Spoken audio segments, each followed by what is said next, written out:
राधे राधे दोस्तों, आपका अपने चैनल प्योर विचार में स्वागत है। हर हर महादेव, ओम नमः शिवाय। भारतवर्ष एक ऐसा देश जो अपनी समृद्ध सांस्कृतिक धरोहर, धार्मिक विविधता और प्राचीन परंपराओं के लिए विश्व भर में जाना जाता है। यहाँ की पवित्र भूमि पर अनेक दिव्य स्थलों का वास है। इन्हीं में से 12 ज्योतिर्लिंगों का विशेष महत्व है। ज्योतिर्लिंग भगवान शिव के पवित्रतम रूप माने जाते हैं, जिनमें उनकी दिव्य ऊर्जा का वास होता है। इन 12 ज्योतिर्लिंगों की कथाएं न केवल हमारी धार्मिक आस्था को बल प्रदान करती हैं, बल्कि हमारी संस्कृति और इतिहास की भी अमूल्य धरोहर हैं। ज्योति का अर्थ है प्रकाश और लिंग का अर्थ है प्रतीक। ज्योतिर्लिंग भगवान शिव के निराकार रूप का प्रतीक है, जिसमें उनके दिव्य ज्योति अर्थात ऊर्जा का वास होता है। ये माना जाता है कि इन स्थानों पर भगवान शिव स्वयं प्रकट हुए थे, इसलिए इनका महत्व और भी बढ़ जाता है। संपूर्ण भारत में 12 ज्योतिर्लिंग स्थापित हैं। उन्हें 12 ज्योतिर्लिंग के नाम से जाना जाता है। ये ज्योतिर्लिंग देश के विभिन्न भागों में स्थित हैं और प्रत्येक का अपना विशिष्ट महत्व है। इन ज्योतिर्लिंगों के दर्शन और पूजन से भक्तों को विशेष पुण्य की प्राप्ति होती है। आज हम इन 12 ज्योतिर्लिंग के बारे में बात करेंगे। उनकी क्या महिमा है, उनसे जुड़ी क्या कथा है और उनका क्या महत्व है। तो चलिए शुरू करते हैं, लेकिन उससे पहले चैनल को सब्सक्राइब कर दें और बेल आइकन दबा दें। हर हर महादेव। सोमनाथ 12 ज्योतिर्लिंगों में सर्वप्रथम गुजरात के सौराष्ट्र क्षेत्र के वेरावल नामक स्थान के निकट स्थित है। यह ज्योतिर्लिंग न केवल एक प्रमुख धार्मिक स्थल है, बल्कि भारतीय इतिहास और संस्कृति का भी प्रतीक है। सोमनाथ का अर्थ है चंद्रमा का स्वामी, और इस ज्योतिर्लिंग की कहानी चंद्रमा के श्राप और भगवान शिव की कृपा से जुड़ी हुई है। सोमनाथ का इतिहास बहुत पुराना है। इसका उल्लेख ऋग्वेद, स्कंद पुराण, शिव पुराण जैसे प्राचीन ग्रंथों में मिलता है। यह क्षेत्र प्राचीन काल से ही एक महत्वपूर्ण व्यापारिक केंद्र रहा है। विभिन्न समय कालों में इस मंदिर का निर्माण और पुनर्निर्माण होता रहा है। माना जाता है कि सोमनाथ मंदिर का सबसे पहला उल्लेख ऋग्वेद में मिलता है, और ये भी मान्यता है कि इस मंदिर का निर्माण स्वयं चंद्रदेव ने किया था। सोमनाथ ज्योतिर्लिंग की पौराणिक कथा चंद्रमा और राजा दक्ष की पुत्री रोहिणी के प्रेम से जुड़ी है। राजा दक्ष की 27 पुत्रियां थीं, जिनका विवाह चंद्रदेव के साथ हुआ था, लेकिन चंद्रदेव का अधिक प्रेम केवल रोहिणी के प्रति था। इससे राजा दक्ष क्रोधित हुए और उन्होंने चंद्रमा को क्षय रोग से ग्रस्त होने का श्राप दिया। श्राप से पीड़ित चंद्रमा ने भगवान शिव की घोर तपस्या की। उनकी तपस्या से प्रसन्न होकर भगवान शिव ने उन्हें श्राप मुक्त किया, लेकिन पूरी तरह नहीं।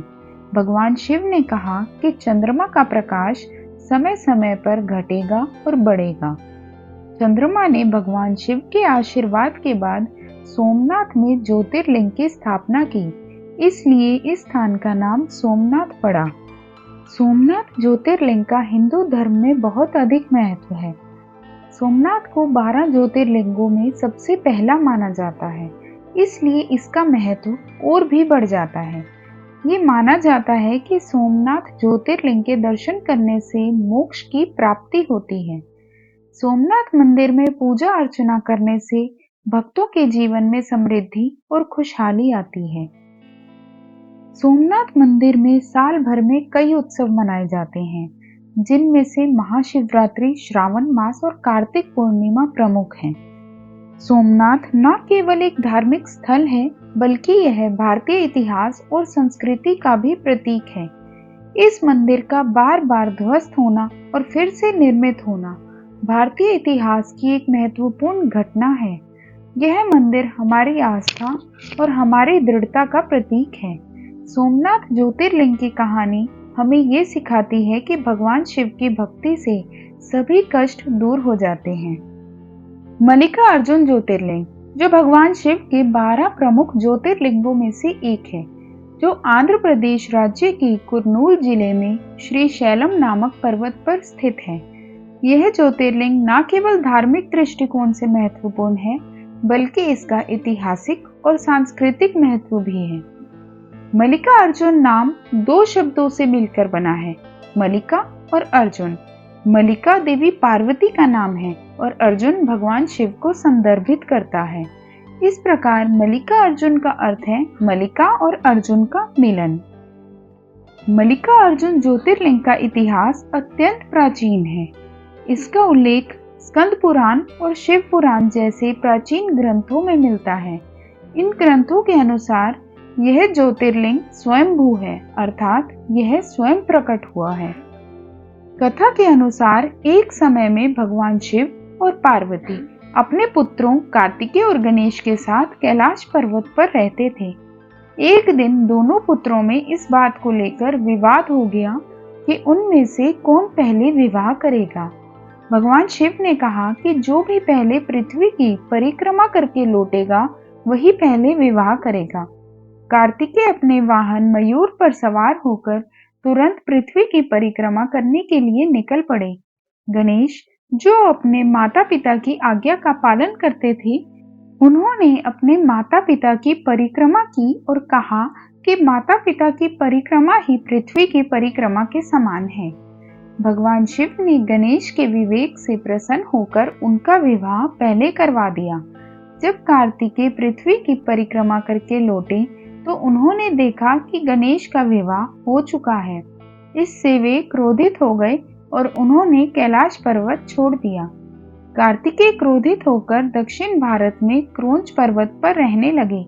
भगवान शिव और पार्वती अपने पुत्र को मनाने के लिए वहां गए। जब वे वहां पहुंचे तो उन्होंने देखा कि कार्तिकेय एक लिंग के रूप में स्थापित हो गए हैं। भगवान शिव और पार्वती ने भी उस लिंग के पास दो लिंगों के रूप में निवास करने का निर्णय लिया। इस प्रकार मल्लिका अर्जुन ज्योतिर्लिंग की स्थापना हुई।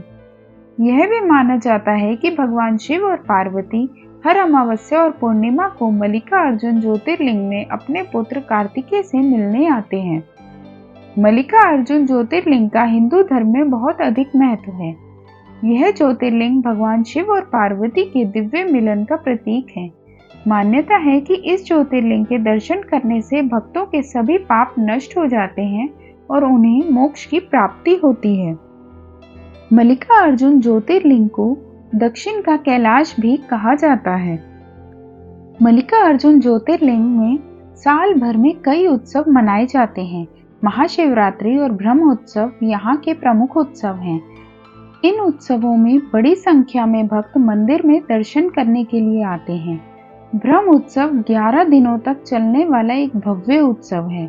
इस दौरान मंदिर में कई धार्मिक कार्यक्रम आयोजित किए जाते हैं। महाकालेश्वर ज्योतिर्लिंग भगवान शिव के 12 प्रमुख ज्योतिर्लिंगों में से एक है, जो मध्य प्रदेश राज्य के उज्जैन शहर में स्थित है। महाकालेश्वर नाम दो शब्दों से मिलकर बना है, महाकाल और ईश्वर। महाकाल का अर्थ है समय या मृत्यु और ईश्वर का अर्थ है भगवान। इस प्रकार महाकालेश्वर का अर्थ है समय के भगवान या मृत्यु के भगवान। कथा के अनुसार प्राचीन काल में उज्जैन में दूषण नामक एक राक्षस रहता था। वह भगवान ब्रह्मा का भक्त था और उसने उनसे कई वरदान प्राप्त किए थे। वरदानों के कारण वह अत्यंत शक्तिशाली हो गया था और उसने पूरी पृथ्वी पर आतंक मचा रखा था। उसने उज्जैन पर भी आक्रमण कर दिया और वहां के लोगों को बहुत परेशान किया। उज्जैन के लोग बहुत दुखी थे और उन्होंने भगवान शिव से प्रार्थना की कि वे उन्हें इस राक्षस से मुक्ति दिलाएं। भगवान शिव ने उनकी प्रार्थना सुनी और वे महाकालेश्वर के रूप में प्रकट हुए। उन्होंने दूषण राक्षस का वध कर दिया और उज्जैन के लोगों को उससे मुक्ति दिलाई। उज्जैन के लोगों ने भगवान शिव से प्रार्थना की कि वे हमेशा के लिए वहीं निवास करें। भगवान शिव ने उनकी प्रार्थना स्वीकार कर ली और वे महाकालेश्वर ज्योतिर्लिंग के रूप में वहां स्थापित हो गए। महाकालेश्वर ज्योतिर्लिंग का हिंदू धर्म में बहुत अधिक महत्व है। यह ज्योतिर्लिंग भगवान शिव के अनंत काल और मृत्यु पर विजय का प्रतीक है। मान्यता है कि इस ज्योतिर्लिंग के दर्शन करने से भक्तों के सभी पाप नष्ट हो जाते हैं और उन्हें मोक्ष की प्राप्ति होती है। यह भी माना जाता है कि महाकालेश्वर ज्योतिर्लिंग के दर्शन करने से भय और चिंता दूर होते हैं और आत्मविश्वास में वृद्धि होती है। इस ज्योतिर्लिंग की पूजा करने से काल सर्प दोष भी शांत होता है। महाकालेश्वर ज्योतिर्लिंग को उज्जैन का राजा भी माना जाता है, इसलिए यहाँ के लोग भगवान महाकाल को बहुत अधिक सम्मान देते हैं। महाकालेश्वर ज्योतिर्लिंग मंदिर की वास्तुकला भी बहुत ही सुंदर और प्रभावशाली है। यहाँ साल भर कई उत्सव मनाए जाते हैं, जिनमें महाशिवरात्रि और श्रावण सोमवार प्रमुख हैं। ओंकारेश्वर ज्योतिर्लिंग भगवान शिव के 12 प्रमुख ज्योतिर्लिंगों में से एक, जो मध्य प्रदेश राज्य के खंडवा जिले में स्थित है। यह ज्योतिर्लिंग नर्मदा नदी के किनारे एक द्वीप पर स्थित है, जिसे ओंकार पर्वत कहा जाता है। ओंकारेश्वर नाम दो शब्दों से मिलकर बना है, ओंकार और ईश्वर। ओंकार का अर्थ है ओम, जो हिंदू धर्म का एक पवित्र प्रतीक है, और ईश्वर का अर्थ है भगवान। इस प्रकार ओंकारेश्वर का अर्थ है ओम के भगवान। ओंकारेश्वर ज्योतिर्लिंग का इतिहास अत्यंत प्राचीन है। इसका उल्लेख स्कंद पुराण, शिव पुराण और महाभारत जैसे प्राचीन ग्रंथों में मिलता है। कथा के अनुसार प्राचीन काल में विंध्य पर्वत और मेरु पर्वत में अपनी ऊंचाई को लेकर विवाद हो गया। विंध्य पर्वत ने अपनी ऊंचाई बढ़ाने के लिए भगवान शिव की तपस्या की। भगवान शिव प्रसन्न हुए और उन्होंने विंध्य पर्वत को वरदान दिया कि वह जितना चाहे उतना ऊंचा हो सकता है। वरदान पाकर विंध्य पर्वत बहुत अहंकारी हो गया और उसने सूर्य के मार्ग को अवरुद्ध कर दिया। इससे पृथ्वी पर अंधकार छा गया। तब देवताओं ने भगवान शिव से प्रार्थना की कि वे उन्हें इस संकट से मुक्ति दिलाएं। भगवान शिव ने उनकी प्रार्थना सुनी और वे ओंकारेश्वर ज्योतिर्लिंग के रूप में प्रकट हुए। उन्होंने विंध्य पर्वत का अहंकार चूर कर दिया और सूर्य के मार्ग को प्रशस्त किया। एक अन्य कथा के अनुसार एक बार नारद मुनि विंध्य पर्वत पर गए। विंध्य पर्वत ने उन्हें अपनी समृद्धि और वैभव दिखाया। नारद मुनि ने कहा कि तुम्हारे पास सब कुछ है, लेकिन मेरु पर्वत तुमसे अधिक ऊंचा है।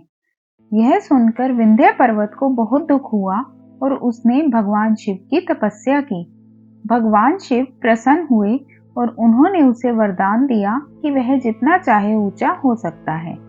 वरदान पाकर विंध्य पर्वत बहुत अहंकारी हो गया और उसने सूर्य के मार्ग को अवरुद्ध कर दिया।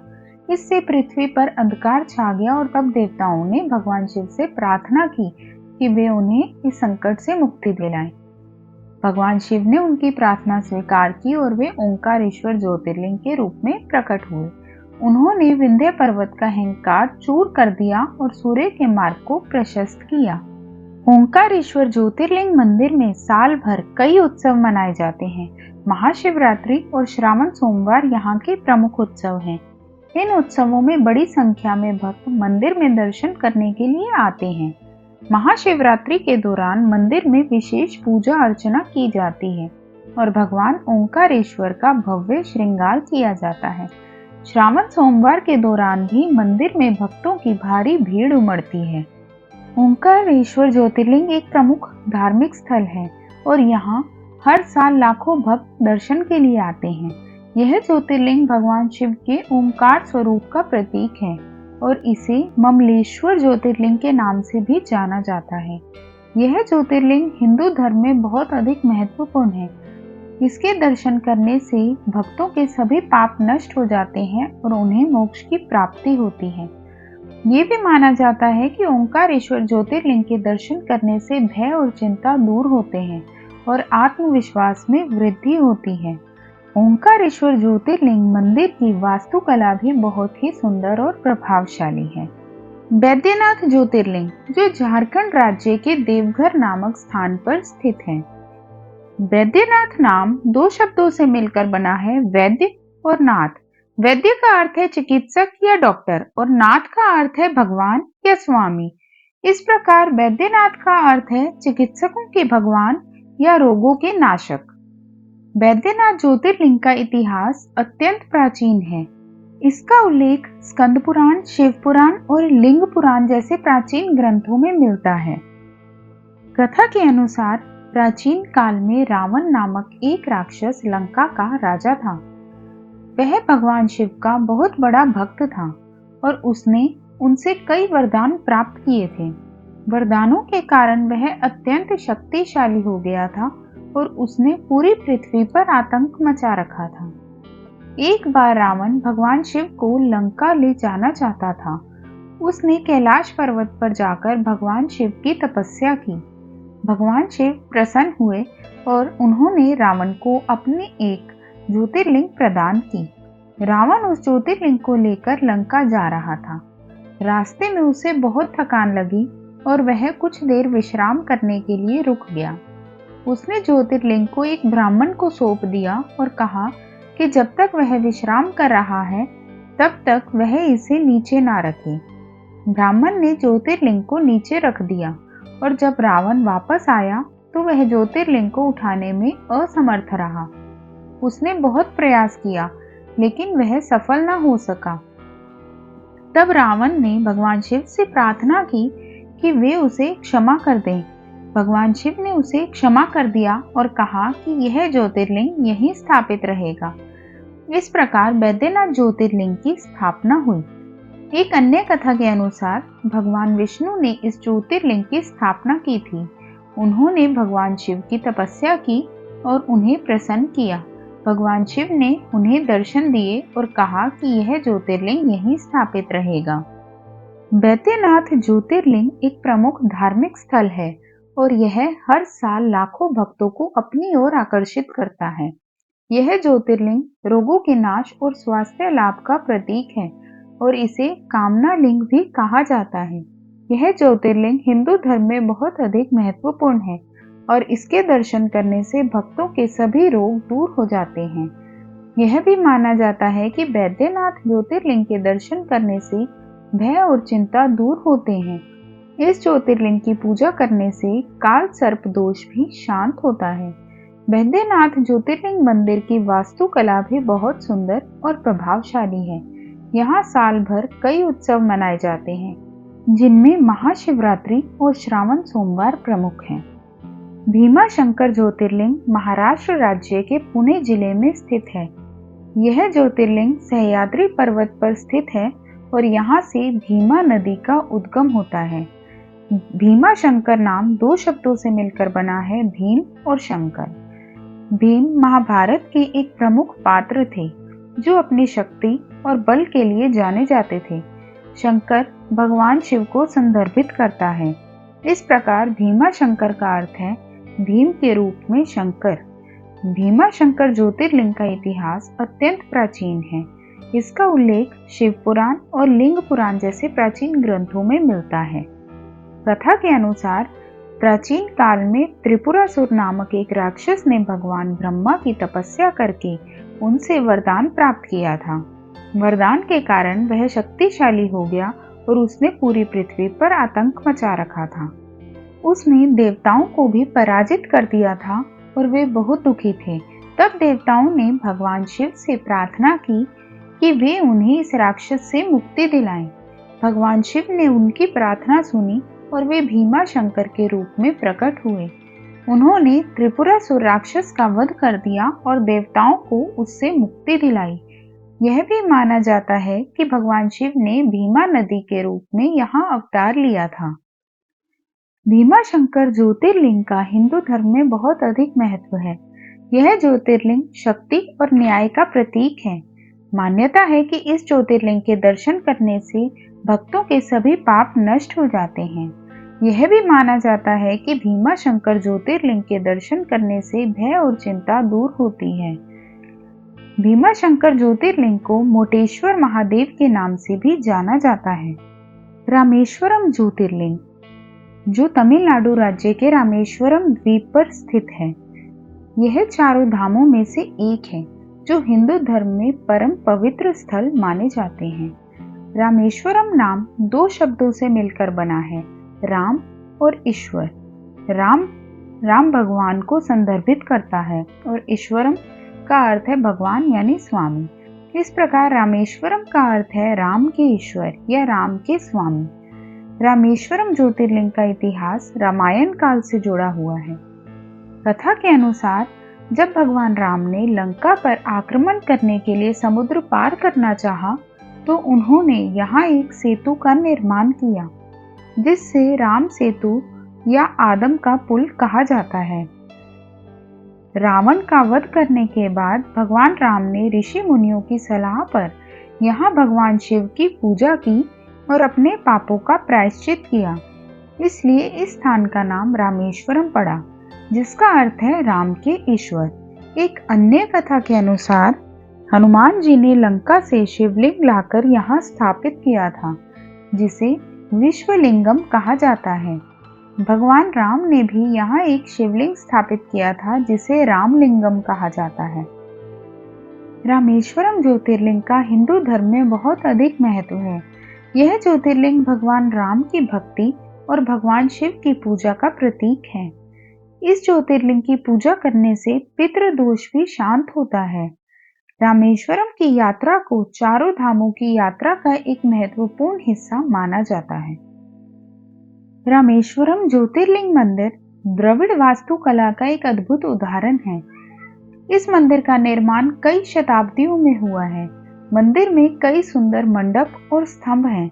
मंदिर का गर्भगृह बहुत ही सुंदर है और इसमें रामेश्वरम ज्योतिर्लिंग स्थापित है। इस मंदिर की सबसे बड़ी विशेषता इसके विशाल गलियारे हैं। ये गलियारे विश्व के सबसे लंबे गलियारों में से एक हैं। मंदिर में कई कुंड भी हैं, जिनमें स्नान करना पवित्र माना जाता है। इन कुंडों का अपना अपना महत्व है और इनके बारे में कई पौराणिक कथाएं प्रचलित हैं। नागेश्वर ज्योतिर्लिंग, जो गुजरात राज्य के द्वारका के पास स्थित है, कुछ मान्यताओं के अनुसार यह ज्योतिर्लिंग उत्तराखंड राज्य के अल्मोड़ा में भी स्थित है। परंतु मैं आपको गुजरात में स्थित नागेश्वर ज्योतिर्लिंग के बारे में बताऊंगी। नागेश्वर नाम दो शब्दों से मिलकर बना है, नाग और ईश्वर। नाग का अर्थ है सर्प और ईश्वर का अर्थ है भगवान। इस प्रकार नागेश्वर का अर्थ है नागों के ईश्वर। यह भगवान शिव के नागों पर नियंत्रण और उनके भक्तों की रक्षा करने की शक्ति का प्रतीक है। नागेश्वर ज्योतिर्लिंग का इतिहास अत्यंत प्राचीन है। इसका उल्लेख शिव पुराण में मिलता है। कथा के अनुसार दारुक नामक एक राक्षस था, जिसने भगवान ब्रह्मा की तपस्या करके उनसे वरदान प्राप्त किया था। वरदान के कारण वो बहुत शक्तिशाली हो गया था। उसने दारुका वन नामक वन में अपना राज्य स्थापित किया, जहां वह निर्दोष लोगों को बंदी बनाता था और उन्हें यातनाएं देता था। एक समय सुप्रिय नामक एक शिव भक्त अपने कुछ साथियों के साथ दारुका वन में फंस गया। दारुक और उसकी पत्नी दारुकी ने उन्हें बंदी बना लिया और उन्हें नाना प्रकार की यातनाएं दी। सुप्रिया ने भगवान शिव से प्रार्थना की कि वे उन्हें इस संकट से मुक्ति दिलाएं। भगवान शिव ने उनकी प्रार्थना सुनी और वे नागेश्वर ज्योतिर्लिंग के रूप में प्रकट हुए। उन्होंने दारुक और दारुकी का वध कर दिया और सुप्रिया और उसके साथियों को मुक्त कराया। इस प्रकार नागेश्वर ज्योतिर्लिंग की स्थापना हुई। कुछ मान्यताओं के अनुसार यह ज्योतिर्लिंग दारुका वन में स्वयं प्रकट हुआ था। नागेश्वर ज्योतिर्लिंग का हिंदू धर्म में बहुत अधिक महत्व है। मान्यता है कि नागेश्वर ज्योतिर्लिंग की पूजा करने से सर्पदंश का भय दूर होता है। मंदिर की दीवारों पर कई सुंदर मूर्तियां और नक्काशीदार चित्र बने हुए हैं। मंदिर में एक विशाल शिखर भी है, जो दूर से ही दिखाई देता है। कुछ मंदिरों में नाग की प्रतिमा स्थापित होती है, जिसे भक्त पूजते हैं। विश्वनाथ ज्योतिर्लिंग भगवान शिव के 12 प्रमुख ज्योतिर्लिंगों में से एक, जो उत्तर प्रदेश राज्य के वाराणसी शहर में स्थित है। वाराणसी, जिसे काशी भी कहा जाता है, हिंदू धर्म में एक प्रमुख तीर्थ स्थल है और विश्वनाथ ज्योतिर्लिंग की उपस्थिति इसे और भी महत्वपूर्ण बना देती है। विश्वनाथ नाम दो शब्दों से मिलकर बना है, विश्व और नाथ। विश्व का अर्थ है संसार या ब्रह्मांड और नाथ का अर्थ है भगवान या स्वामी। इस प्रकार विश्वनाथ का अर्थ है संसार के भगवान या ब्रह्मांड के स्वामी। विश्वनाथ ज्योतिर्लिंग का इतिहास अत्यंत प्राचीन है। इसका उल्लेख स्कंद पुराण, शिव पुराण और लिंग पुराण जैसे प्राचीन ग्रंथों में मिलता है। कथा के अनुसार प्राचीन काल में वाराणसी में एक धार्मिक और शक्तिशाली राजा राज्य करता था। कहा जाता है कि काशी नगरी भगवान शिव और माता पार्वती का आदि स्थान है। जब भगवान शिव और माता पार्वती का विवाह हुआ तब महादेव का निवास स्थान कैलाश पर्वत था और पार्वती माता अपने पिता के घर रहती थी। विवाह के बाद माता पार्वती ने भगवान शिव से उनके साथ रहने की प्रार्थना की। तब भगवान शिव ने माता पार्वती से उनके साथ काशी में रहने के लिए कहा। इसके बाद वे कैलाश पर्वत से काशी आ गए और यहाँ विश्वनाथ ज्योतिर्लिंग के रूप में स्थापित हो गए। एक अन्य कथा के अनुसार भगवान शिव ने स्वयं इस ज्योतिर्लिंग को स्थापित किया था। विश्वनाथ मंदिर का इतिहास भी उतार चढ़ाव भरा रहा है। इस मंदिर को कई बार तोड़ा गया और फिर से बनाया गया। विश्वनाथ ज्योतिर्लिंग का हिंदू धर्म में बहुत अधिक महत्व है। यह ज्योतिर्लिंग संसार के पालनहार और मोक्ष के दाता के रूप में भगवान शिव का प्रतीक है। मान्यता है कि इस ज्योतिर्लिंग के दर्शन करने से मोक्ष की प्राप्ति होती है। ये भी माना जाता है कि विश्वनाथ ज्योतिर्लिंग के दर्शन करने से चिंता दूर होती है और आत्मविश्वास में वृद्धि होती है। विश्वनाथ ज्योतिर्लिंग मंदिर में साल भर में कई उत्सव मनाए जाते हैं। महाशिवरात्रि और श्रावण सोमवार यहाँ के प्रमुख उत्सव हैं। इन उत्सवों में बड़ी संख्या में भक्त मंदिर में दर्शन करने के लिए आते हैं। महाशिवरात्रि के दौरान मंदिर में विशेष पूजा अर्चना की जाती है और भगवान विश्वनाथ का भव्य श्रृंगार किया जाता है। श्रावण सोमवार के दौरान भी मंदिर में भक्तों की भारी भीड़ उमड़ती है। इसके अलावा यहाँ अन्नकूट मेला भी लगता है जो दीपावली के दूसरे दिन आयोजित किया जाता है। त्र्यंबकेश्वर ज्योतिर्लिंग जो महाराष्ट्र राज्य के नासिक जिले में स्थित है। यह ज्योतिर्लिंग ब्रह्मगिरी पर्वत की तलहटी में गोदावरी नदी के उद्गम स्थल के पास स्थित है। त्र्यंबकेश्वर नाम 3 शब्दों से मिलकर बना है, त्र्यंब, बक और ईश्वर। त्र्यंब का अर्थ है 3, बक का अर्थ है पुकार या आह्वान और ईश्वर का अर्थ है भगवान या स्वामी। इस प्रकार त्र्यंबकेश्वर का अर्थ है तीनों लोकों के स्वामी या तीनों देवताओं का आह्वान। कुछ मान्यताओं के अनुसार त्र्यंबक भगवान शिव को संदर्भित करता है और ईश्वर का अर्थ है भगवान, इसलिए त्र्यंबकेश्वर का अर्थ है भगवान त्र्यंबक। त्र्यंबकेश्वर ज्योतिर्लिंग का इतिहास अत्यंत प्राचीन है। इसका उल्लेख शिव पुराण में मिलता है। कथा के अनुसार प्राचीन काल में गौतम ऋषि और उनकी पत्नी अहिल्या ने ब्रह्मगिरी पर्वत पर घोर तपस्या की। उनकी तपस्या से प्रसन्न होकर भगवान शिव ने उन्हें दर्शन दिए और वरदान मांगने को कहा। गौतम ऋषि ने भगवान शिव से गोदावरी नदी को पृथ्वी पर लाने का वरदान मांगा ताकि लोगों का कल्याण हो सके। भगवान शिव ने उनकी प्रार्थना स्वीकार कर ली और गोदावरी नदी को पृथ्वी पर प्रवाहित किया। यह भी कहा जाता है कि गौतम ऋषि ने ही इस ज्योतिर्लिंग की स्थापना की थी। एक अन्य कथा के अनुसार त्र्यंबक नामक राक्षस का वध करने के बाद भगवान शिव यहाँ ज्योतिर्लिंग के रूप में प्रकट हुए। त्र्यंबकेश्वर ज्योतिर्लिंग मंदिर की वास्तुकला बहुत ही सुंदर और प्रभावशाली है। यह मंदिर नागर शैली में बना हुआ है और इसमें कई सुंदर मंडप और स्तंभ हैं। मंदिर का गर्भगृह बहुत ही सुंदर है और इसमें त्र्यंबकेश्वर ज्योतिर्लिंग स्थापित है। मंदिर की दीवारों पर कई सुंदर मूर्तियां और नक्काशीदार चित्र बने हुए हैं। मंदिर में एक विशाल शिखर भी है जो दूर से ही दिखाई देता है। मंदिर के पास ही कुशावर्त कुंड है जहां गोदावरी नदी का उद्गम होता है।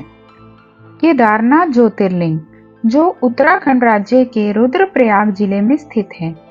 यह ज्योतिर्लिंग हिमालय की बर्फीली चोटियों के बीच केदारनाथ नामक स्थान पर स्थित है। यह स्थान न केवल धार्मिक दृष्टिकोण से महत्वपूर्ण है बल्कि इसका प्राकृतिक सौंदर्य और साहसिक महत्व भी है। यह 4 धामों में से भी एक है जो हिंदुओं के प्रमुख तीर्थ स्थलों में गिने जाते हैं। केदारनाथ नाम 2 शब्दों से मिलकर बना है, केदार और नाथ। केदार का अर्थ है पहाड़ या चोटी और नाथ का अर्थ है भगवान या स्वामी। इस प्रकार केदारनाथ का अर्थ है पहाड़ों के भगवान या चोटियों के स्वामी। कुछ मान्यताओं के अनुसार केदार शब्द भगवान शिव को भी संदर्भित करता है, इसलिए केदारनाथ का अर्थ है भगवान केदार। केदारनाथ ज्योतिर्लिंग का इतिहास अत्यंत प्राचीन है। इसका उल्लेख स्कंद पुराण और शिव पुराण जैसी प्राचीन ग्रंथों में भी मिलता है। इन ग्रंथों के अनुसार यह स्वयं प्रकट हुआ है। कथा के अनुसार पांडवों ने महाभारत के युद्ध में अपने परिजनों को मारने के पाप से मुक्ति पाने के लिए भगवान शिव की आराधना की थी। उन्होंने केदारनाथ में भगवान शिव की घोर तपस्या की, जिससे प्रसन्न होकर भगवान शिव ने उन्हें दर्शन दिए और उनके पापों को क्षमा किया। पांडवों ने ही यहाँ मंदिर का निर्माण कराया था, ऐसी मान्यता है। एक अन्य कथा के अनुसार भगवान शिव बैल के रूप में पांडवों से छुप रहे थे। भीम ने उन्हें पहचान लिया, जिसके बाद भगवान शिव केदारनाथ में ज्योतिर्लिंग के रूप में प्रकट हुए। केदारनाथ की यात्रा को मोक्षदायिनी माना जाता है। घृष्णेश्वर ज्योतिर्लिंग भगवान शिव के 12 प्रमुख ज्योतिर्लिंगों में से एक, जो महाराष्ट्र राज्य के औरंगाबाद जिले के वेरुल नामक गांव में स्थित है। कुछ मान्यताओं के अनुसार इसे घृष्णेश्वर ज्योतिर्लिंग भी कहा जाता है। यह ज्योतिर्लिंग एलोरा की प्रसिद्ध गुफाओं के पास स्थित है, जो अपनी प्राचीन कला और वास्तुकला के लिए भी जानी जाती है। यह स्थान न केवल धार्मिक दृष्टिकोण से महत्वपूर्ण है, बल्कि इसका ऐतिहासिक और सांस्कृतिक महत्व भी है। घृष्णेश्वर नाम 2 शब्दों से मिलकर बना है, घृष्ण और ईश्वर। घृष्ण का अर्थ है घृणा या क्रोध और ईश्वर का अर्थ है भगवान या स्वामी। इस प्रकार घृष्णेश्वर का अर्थ है घृणा के ईश्वर या क्रोध के स्वामी। कुछ मान्यताओं के अनुसार घृष्णेश्वर नाम घुष्मा नामक एक शिव भक्त महिला के नाम पर पड़ा, जिसके भक्ति से प्रसन्न होकर भगवान शिव ने यहाँ ज्योतिर्लिंग के रूप में अवतार लिया। घृष्णेश्वर ज्योतिर्लिंग का इतिहास अत्यंत प्राचीन है। इसका उल्लेख शिव पुराण में मिलता है। कथा के अनुसार देवगिरी पर्वत के पास एक ब्राह्मण दंपति सुदेहा और उसकी पत्नी घुष्मा रहते थे। घुष्मा भगवान शिव की परम भक्त थी। निसंतान होने के कारण सुदेहा बहुत दुखी था। उसने घुष्मा को दूसरी शादी करने के लिए कहा। घुष्मा ने अनिच्छा से अपनी बहन से सुदेहा का विवाह करा दिया। सुदेहा की दूसरी पत्नी ने एक पुत्र को जन्म दिया, जिससे घुष्मा को बहुत दुख हुआ। उसने अपने पुत्र को मारने का निश्चय किया, लेकिन उसकी भक्ति और भगवान शिव की कृपा से उसका पुत्र जीवित रहा। इससे घुष्मा का क्रोध शांत हुआ और उसे ज्ञान प्राप्त हुआ। उसने भगवान शिव की घोर तपस्या की, जिससे प्रसन्न होकर भगवान शिव ने उसे दर्शन दिए और वरदान मांगने को कहा। घुष्मा ने भगवान शिव से उसी स्थान पर ज्योतिर्लिंग के रूप में प्रकट होने का वरदान मांगा। भगवान शिव ने उसकी प्रार्थना स्वीकार कर ली और वे घृष्णेश्वर ज्योतिर्लिंग के रूप में वहां स्थापित हो गए। एक अन्य कथा के अनुसार एक समय देवराज इंद्र और देवताओं ने मिलकर विश्वकर्मा से एक ऐसा भवन बनाने को कहा जो तीनों लोकों में अद्वितीय हो। विश्वकर्मा ने ऐसा भवन बनाया, लेकिन इंद्र का अहंकार बढ़ गया। तब भगवान शिव ने घृष्णेश्वर रूप धारण कर इंद्र के अहंकार को चूर किया। इस प्रकार ये 12 ज्योतिर्लिंग हिंदू धर्म के प्रमुख तीर्थ स्थलों में से एक हैं। इन ज्योतिर्लिंगों का दर्शन और पूजन करने से भक्तों को मोक्ष की प्राप्ति होती है और उनके सभी पाप नष्ट हो जाते हैं। 12 ज्योतिर्लिंग भारत की सांस्कृतिक और धार्मिक एकता का प्रतीक हैं। यह हमें भगवान शिव के प्रति अपनी भक्ति और श्रद्धा को और अधिक बढ़ाने के लिए प्रेरित करते हैं। ओम नमः शिवाय। हर हर महादेव। वीडियो पसंद आए तो वीडियो को लाइक करें, शेयर करें और चैनल को सब्सक्राइब करें। बेल आइकन जरूर दबाएं, जिससे कि आपको हमारी नई वीडियोस की नोटिफिकेशन मिलती रहे। धन्यवाद।